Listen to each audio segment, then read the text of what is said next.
Hi everyone, मेरा नाम doctor Neha Joshi है और आज के वीडियो में हम यूरिनरी इनकॉन्टिनेंस के बारे में पढ़ने वाले हैं। लास्ट टाइम आप लोगों ने कंप्लेन किया था कि बोर्ड बहुत छोटा है, इसलिए इन्वेस्टमेंट करके नया बोर्ड ले लिया गया है। लाइट के सेटअप में आपको कुछ प्रॉब्लम दिखाई दे सकती है। प्लीज़ कमेंट सेक्शन में बताइएगा कि क्या क्या प्रॉब्लम है, जिससे कि मैं उसे धीरे धीरे इम्प्रूव कर सकूँ।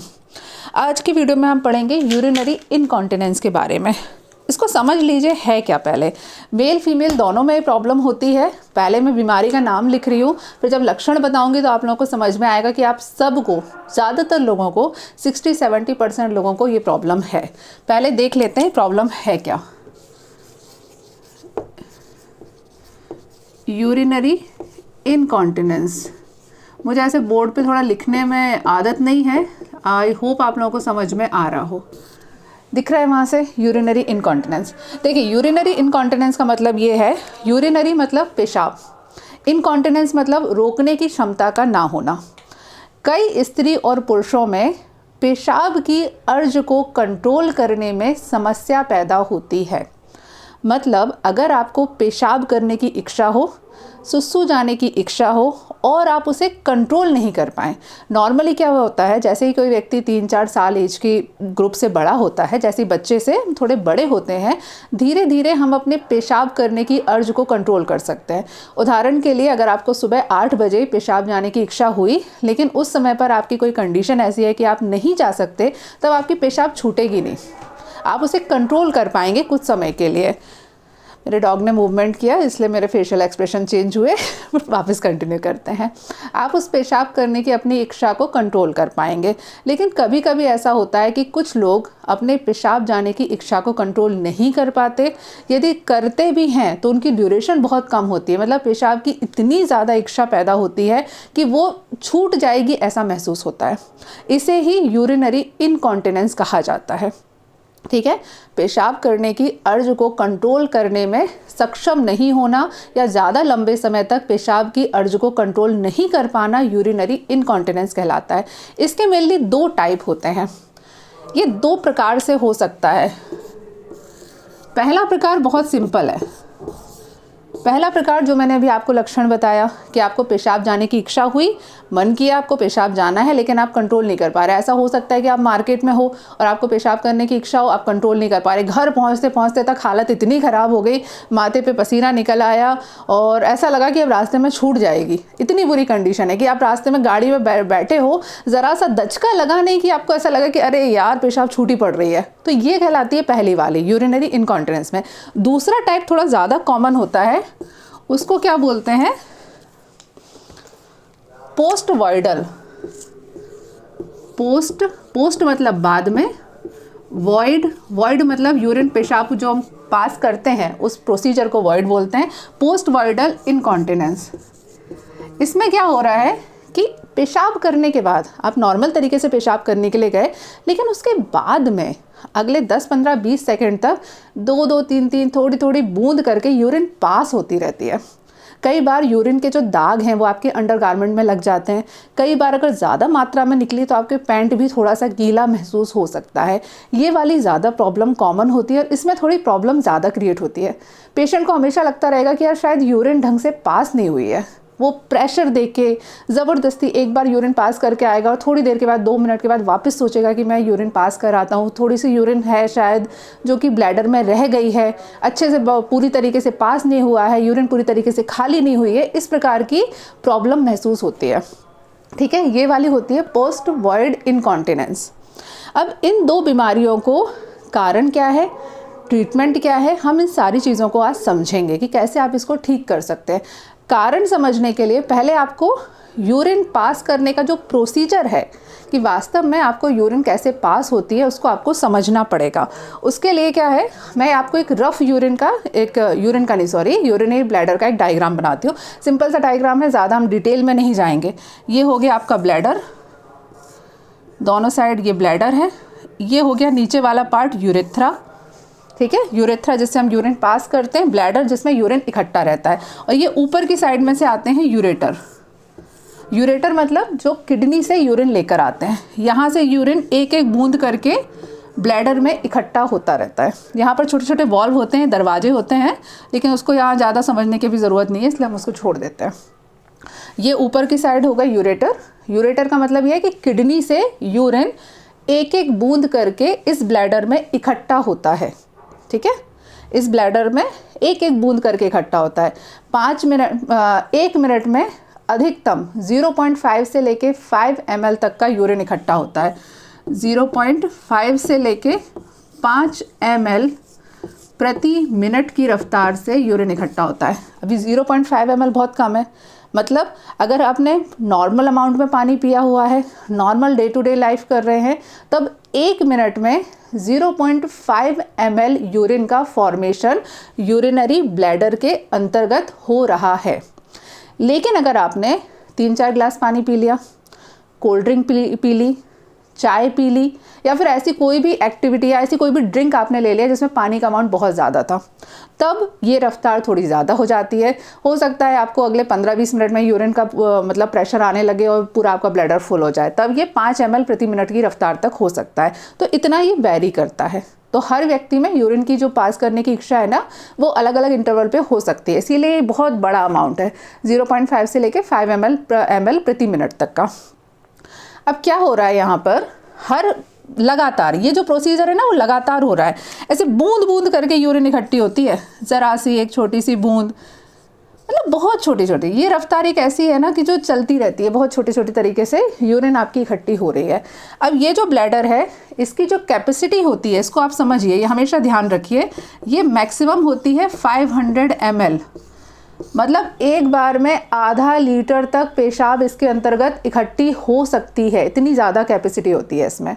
लेकिन आपको प्रेशर पास करने की इच्छा कब होती है, जब ये 250 ml हो जाए। जैसे ही 250 ml का यूरिन फॉर्मेशन इसके अंतर्गत हो जाएगा, वैसे ही आपको यूरिन पास करने की इच्छा होगी। अब यूरिन पास करने की इच्छा में होता क्या है, ये जो ब्लैडर की मसल्स हैं, ये जो पूरा ब्लैडर था, मैं दूसरा कलर यूज़ कर लेती हूँ, ग्रीन कलर यूज़ करती हूँ, ग्रीन एंड रेड, जिससे आपको दिखाई दे।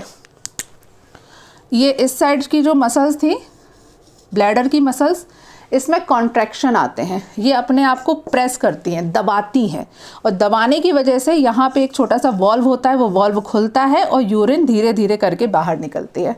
इसको दबाने का काम किसकी वजह से होता है, नर्व के कारण होता है, यानी कि ब्रेन से स्टिमुलस आता है। यहाँ बैठा होता है सबका माई बाप, ब्रेन। ये ब्रेन आपको यहाँ पे प्रेशर, आपके नर्व के द्वारा आपको यहाँ पे सिग्नल भेजता है। सिग्नल के कारण ये जो ब्लैडर की मसल्स हैं वो अपने आप को कॉन्ट्रैक्ट करती हैं, दबाती हैं।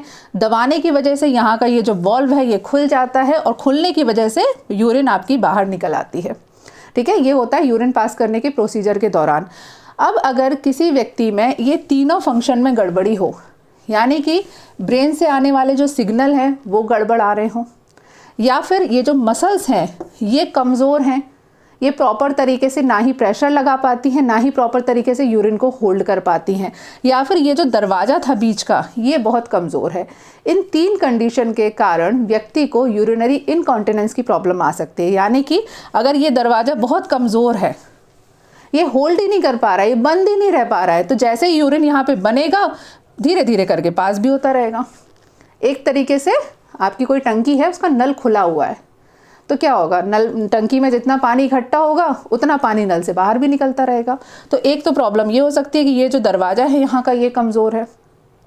दूसरा प्रॉब्लम हो सकती है कि ब्रेन से जो सिग्नल आ रहे हैं वो उटपटांग सिग्नल आ रहे हैं, ब्रेन प्रॉपर तरीके से को मेंटेन ही नहीं कर पा रहा है कि भाई कब यूरिन पास करने के लिए जाना है, कब नहीं जाना है, उस पूरे प्रोसीजर को मेंटेन नहीं रख पा रहा है।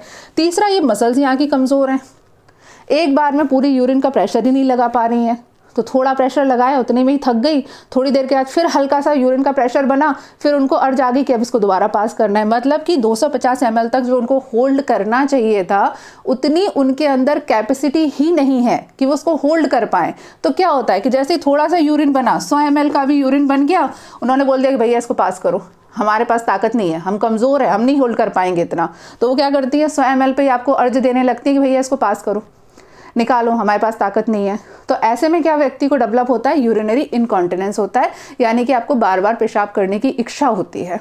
अब इसे ठीक कैसे करना है, प्रॉब्लम आपने समझ ली, ठीक है, कि प्रॉब्लम कहाँ पे हो रही है। ठीक करने के लिए आपको क्या करना है, पहली चीज़ तो ब्रेन को ठीक करो। ब्रेन को ठीक करो का क्या मतलब है, कई लोग क्या करते हैं, किसी अलग अलग कारणों की वजह से एक बार यूरिन पास करने के लिए गए और फिर अगले 10, 15, 20 मिनट के बाद उनको स्टिमुलस आता है, वो वापस यूरिन पास करने के लिए चले जाते हैं। अगर इस प्रकार की एक्टिविटी आप कंटिन्यूस बेसिस पे काफ़ी लंबे समय तक के लिए करते हो, मतलब कभी कभार ऐसा हुआ कि दारू वारू पी रखी है, बार बार अर्ज आ गई, आप चले गए, तो ठीक है, कोई दिक्कत नहीं है। लेकिन अगर आपकी हैबिट में ये आ गया है कि आप यूरिन पास करने के लिए गए, 10, 15, 20 मिनट के बाद फिर से यूरिन पास करने के लिए चले गए, तब क्या होगा, अगर आप ये प्रोसीजर बार बार करते हो तो इनडायरेक्टली आप अपने ब्रेन को, जो आपका माई बाप है ना, उसको एक गलत तरीके की हैबिट डेवलप करवा रहे हो। अब हैबिट डेवलप हो जाएगी तो फिर ब्रेन बार बार यही सिग्नल देगा कि जाओ जाके यूरिन पास करके आओ। ये होता है पहली वजह से। दूसरा होता है कि मसल्स कमज़ोर है। ये जो ब्लैडर है वो मसल्स ही कमज़ोर है। मसल्स कमज़ोर क्यों हो सकती है उसको समझो। किसी भी व्यक्ति की मसल्स कब कमज़ोर होती है, जब पहला उसको जनरल वीकनेस हो। मैं डस्टर लेके आऊँगी अगली बार, ये मुझे समझ में आ गया कि मुझे डस्टर की ज़रूरत है क्लीन करने के लिए। नेक्स्ट टाइम से इसको करेंगे, नेक्स्ट टाइम से इसको। पहला हो सकता है जनरल वीकनेस है। जनरल वीकनेस का मतलब क्या है कि मान लीजिए आपको पिछले 6, 7, 8 महीने से बार बार मलेरिया, टाइफाइड हो रहा है।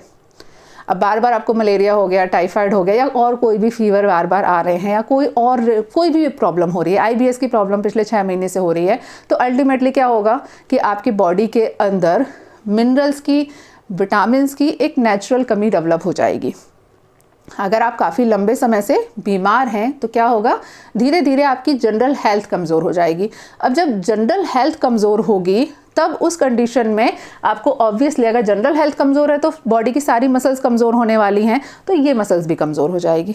उसके बाद दूसरा रीज़न क्या होता है मसल्स कमज़ोर होने का, कि मसल्स की प्रॉपर एक्सरसाइज नहीं करवाना। वो लोग जो रेगुलर एक्सरसाइज नहीं करते हैं, या एटलीस्ट हफ्ते में 2 या 3 बार एक्सरसाइज नहीं करते हैं, उनको ये प्रॉब्लम ज़्यादा डेवलप होती है। तीसरा कॉज क्या हो सकता है, गलत तरीके की हैबिट करना। अनफॉर्चुनेटली मैं वापस उसी टॉपिक पर आ रही हूँ जिसके लिए लोग कमेंट करते हैं, पर अगर किसी भी मेल व्यक्ति में ज़रूरत से ज़्यादा हस्तमैथुन करने की हैबिट है तो इसका मतलब है कि वो बार बार अपने यूरेथ्रा को टॉर्चर कर रहे हैं। मेल का जो यूरेथ्रा होता है ना, वो पेनिस के थ्रू होता है, ठीक है। यूरिन पास करने की जो रास्ता है और सेक्सुअल एक्टिविटी के जो रास्ता है, दोनों सेम होती है। इसलिए अगर कोई व्यक्ति ज़रूरत से ज़्यादा हस्तमैथुन कर रहा है या अननेचुरल तरीके से बार बार हस्तमैथुन कर रहे हैं, तो उन व्यक्तियों में भी यूरेथ्रा को बार बार टॉर्चर करने के कारण इस प्रकार की प्रॉब्लम डेवलप हो सकती है, ठीक है। तो ये होती है वीकनेस के कारण। उसके अलावा अगर आपको डायबिटीज़ है तो डेफिनेटली आपको अगले 2, 5, 10 साल के बाद ये प्रॉब्लम होने ही वाली है। अगर आपको हाइपरटेंशन है, ब्लड प्रेशर की प्रॉब्लम है, तब भी आपको ये प्रॉब्लम धीरे धीरे डेवलप होने वाली है। तो अल्टीमेटली ये सारी जो प्रॉब्लम है उसमें जनरल वीकनेस के कारण हो रही है, मसल वीकनेस के कारण हो रही है, और किसी भी प्रकार की गलत हैबिट सेक्सुअल एक्टिविटी भी हो सकती है। गलत हैबिट ब्रेन को गलत तरीके से ट्रेन करना भी हो सकता है। अगर आप अपने ब्रेन को किसी भी प्रकार की गलत हैबिट में डालोगे तो ये आपको ये प्रॉब्लम बार बार डेवलप हो सकती है। तो ये है पूरी की पूरी यूरिनरी इनकॉन्टिनेंस की प्रॉब्लम। ठीक करने के लिए रेगुलर एक्सरसाइज करने के ऊपर ध्यान दीजिए। एक्सरसाइज में विशेष रूप से ध्यान रखिएगा। अभी कुछ दिन पहले भी एक चीज़ हुई कि मैंने पेशेंट को बोला कि आपको एक्सरसाइज करनी है, लेकिन उन्होंने सही ढंग से समझा नहीं एक्सरसाइज कौन सी करनी है, क्या करना है। मैंने एडवाइस दिया था कि फिजियोथेरेपिस्ट के पास में जाइए, एक्सरसाइज करिए। उन्होंने बोला कि नहीं, हम तो जिम ज्वाइन करेंगे। अगले दिन जाकर उन्होंने जिम ज्वाइन कर लिया। अब जिम में उन्होंने क्या किया कि जो क्रंचेस होते हैं, यानी कि जो पेट की एक्सरसाइज होती हैं क्रंचेस, वो करना चालू कर दिया और वजन उठाने वाली एक्सरसाइज करना चालू कर दिया। अब आप खुद सोचिए, जब आप वजन उठाते हो तो पूरी ताकत आपके पेट में लगती है। पेट में ताकत लगती है, ब्लैडर के ऊपर प्रेशर आता है, तो वो बेचारी ब्लैडर की मसल जो ऑलरेडी कमज़ोर हैं, आपने एकदम से 5-10 किलो का वजन उठा दिया तो वो और कमज़ोर हो जाएंगी, ठीक है। तो अगर आपको मसल्स कमज़ोर हैं तब आपको फिजियोथेरेपिस्ट से प्रॉपर एक्सरसाइज सीखनी है। फिर धीरे धीरे धीरे धीरे करके आपको एक्सरसाइज की जो इंटेंसिटी है वो बढ़ाते जाना है।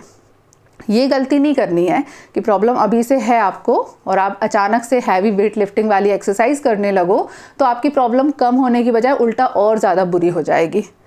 हल्की एक्सरसाइज से धीरे धीरे स्टार्ट करना है और धीरे धीरे अपनी एक्सरसाइज की जो ड्यूरेशन है, जो इंटेंसिटी है, उसको बढ़ाते हुए जाना है। जनरल हेल्थ के ऊपर ध्यान देना है और उसके अलावा लास्ट में मेडिसिन की ज़रूरत ऑब्वियसली पड़ेगी। मेडिसिन कौन सी यूज़ करनी है उसके लिए आपको डॉक्टर से कॉन्टैक्ट करना है। खुद से कोई भी मेडिसिन ट्राई मत करिए। रेगुलर एक्सरसाइज और हैबिट के ऊपर ज़्यादा ध्यान दीजिए। मेडिसिन कौन सी लेनी है, ट्रीटमेंट क्या फॉलो करना है, उसके लिए आयुर्वेद डॉक्टर से कांटेक्ट करिए। चलिए आज के लिए इस वीडियो में इतना ही। नेक्स्ट वीडियो में मुलाकात होती है। प्लीज़ कमेंट करके बताइएगा कि आपको इससे रिलेटेड और कौन कौन सी प्रॉब्लम है। यदि इस टॉपिक से रिलेटेड कोई डाउट है तो उसे कमेंट में ज़रूर पूछिएगा, जिससे कि मैं उसे सॉल्व कर सकूँ। चलिए नेक्स्ट वीडियो में मुलाकात होती है। तब तक के लिए stay healthy and be happy. Good bye.